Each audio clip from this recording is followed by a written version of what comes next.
രാവിലെ തന്നെ ബേക്കിങ്ങിൻ്റെ കുറേ സാധനങ്ങൾ മേടിക്കാനായിട്ട് നമ്മൾ ഷോപ്പിൽ പോയിട്ടുണ്ടായിരുന്നു. അതെല്ലാം കഴിഞ്ഞ് നമ്മൾ പ്രിൻ്റൊക്കെ എടുത്ത് നേരെ നമ്മുടെ വർക്ക് സ്പേസിലോട്ട് കയറിയിട്ടുണ്ട്. ഇന്ന് നമുക്ക് 3 വർക്കുകളാണുള്ളത്. അതിലൊരെണ്ണം യൂണിക്കോൺ തീമിലുള്ള കേക്കാണ്. അത് ഞാൻ തലേദിവസം തന്നെ ക്രം കോട്ടൊക്കെ ചെയ്ത് ഫ്രിഡ്ജിൽ വെച്ച് നല്ലോണം സെറ്റ് ചെയ്തിട്ടുണ്ടായിരുന്നു. എന്നിട്ട് ഡെലിവറി ചെയ്യുന്നതിന് തൊട്ട് മുന്നെയാണ് ഞാൻ ഈ വർക്കെല്ലാം ഫിനിഷ് ചെയ്തിട്ടുണ്ടായിരുന്നത്. എന്നിട്ട് നമ്മൾ യൂണിക്കോൺ തീമിലുള്ള ആ ഒരു തീമിൽ വരുന്ന എല്ലാ കാര്യങ്ങളും സെറ്റ് ചെയ്തതിന് ശേഷം ഫോക്സ് ബോളൊക്കെ ആഡ് ചെയ്തു. പിന്നെ കുറച്ച് സ്റ്റാർസ് ഫോണിൽ വർക്ക് ചെയ്ത് വെച്ചിട്ടുണ്ടായിരുന്നു. അതെല്ലാം കഴിഞ്ഞ് നമുക്ക് വെഡിങ് ആർട്സിൻ്റെ വർക്ക് ഉണ്ടായിരുന്നു. കുറേ നാളിന് ശേഷമാണ് നമ്മൾ വെഡിങ് ആർട്സിൻ്റെ വർക്കുമായിട്ട് വരുന്നത്. അപ്പോൾ അതിൻ്റെ ഡീറ്റെയിൽ വീഡിയോ ഞാൻ എന്തായാലും ഷോർട്സിൽ അപ്ലോഡ് ചെയ്യുന്നതായിരിക്കും. അങ്ങനെ ചെറിയൊരു പണി കിട്ടിയെന്ന് വെച്ചാൽ നമ്മുടെ ട്രേസിങ് കാർഡ്സിൻ്റെ സൈസിനെക്കാട്ടിലും വലുതായിരുന്നു നമ്മുടെ വെഡിങ് കാർഡ്. അപ്പോൾ അതനുസരിച്ച് ആ സൈസ് അനുസരിച്ച് കട്ട് ചെയ്യേണ്ടി വന്നു. അപ്പോൾ അത്രയും പോർഷൻ എനിക്ക് കട്ട് ചെയ്തെടുക്കേണ്ടി വന്നു. അതൊക്കെ കഴിഞ്ഞ് തളർന്നിരിക്കുമ്പോഴാണ് അമ്മ ചായയായിട്ട് വരുന്നത്. ചായ നല്ല ചൂടുള്ളിയോടെ. അങ്ങനെ അതൊക്കെ കഴിച്ചിട്ട് നമ്മുടെ പണികളൊക്കെ വീണ്ടും സ്റ്റാർട്ട് ചെയ്തു.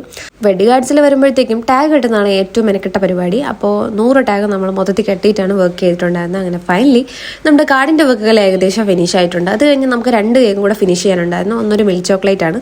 ഡാർക്ക് ചോക്ലേറ്റിനെക്കാളും മിൽക്ക് ചോക്ലേറ്റ് ആണ് കൂടുതൽ ടേസ്റ്റ് തോന്നിയിട്ടുള്ളത്. അപ്പോൾ അത് ഫിനിഷ് ചെയ്തു. ഇത് നമ്മുടെ സ്ഥിരം കസ്റ്റമറായ അതിലെ ചേച്ചിക്ക് വേണ്ടിയിട്ടായിരുന്നു. അപ്പോൾ അത് നമ്മൾ ഫിനിഷ് ചെയ്തു. ഇത് കഴിഞ്ഞിട്ട് അതിൻ്റെ ഫൈനൽ ലുക്ക് ഇതാണ്.